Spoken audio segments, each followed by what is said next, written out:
شروع اللہ کے نام سے جو سب پر مہربان ہے، بہت مہربان ہے۔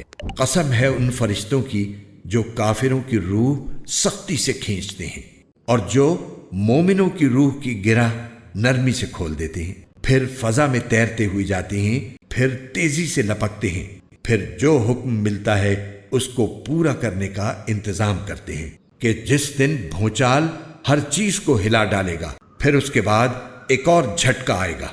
اس دن بہت سے دل لرز رہے ہوں گے، ان کی آنکھیں جھکی ہوئی ہوں۔ یہ کافر لوگ کہتے ہیں کہ کیا ہم پہلی والی حالت پر لوٹا دیے جائیں گے؟ کیا اس وقت جب ہم بوسیدہ ہڈیوں میں تبدیل ہو چکے ہوں گے؟ کہتے ہیں کہ اگر ایسا ہوا تو یہ بڑے گھاٹے کی واپسی ہوگی۔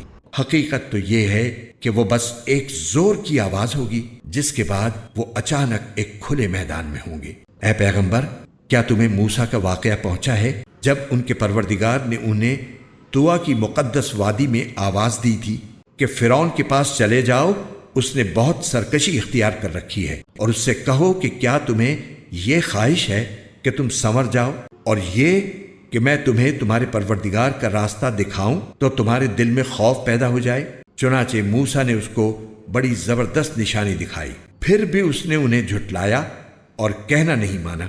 پھر دوڑ دھوپ کرنے کے لیے پلٹا، پھر سب کو اکٹھا کیا اور آواز لگائی اور کہا کہ میں تمہارا اعلیٰ درجے کا پروردگار ہوں۔ نتیجہ یہ ہوا کہ اللہ نے اسے آخرت اور دنیا کے عذاب میں پکڑ لیا۔ حقیقت یہ ہے کہ اس واقعے میں اس شخص کے لیے بڑی عبرت ہے جو اللہ کا خوف دل میں رکھتا ہو۔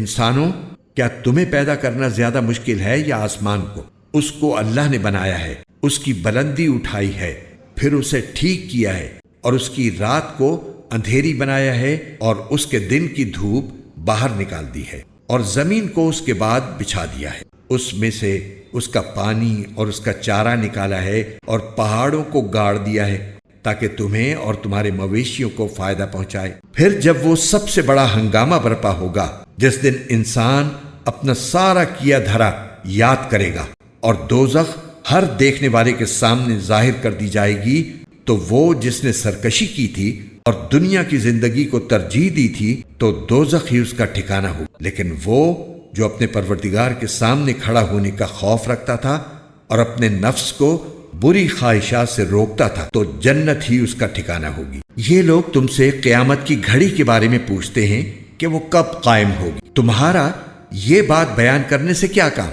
اس کا علم تو تمہارے پروردگار پر ختم ہے۔ جو شخص اس سے ڈرتا ہو تم تو صرف اس کو خبردار کرنے والے ہو۔ جس دن یہ اس کو دیکھ لیں گے اس دن انہیں ایسا معلوم ہوگا جیسے وہ دنیا میں یا قبر میں ایک شام یا ایک صبح سے زیادہ نہیں رہے۔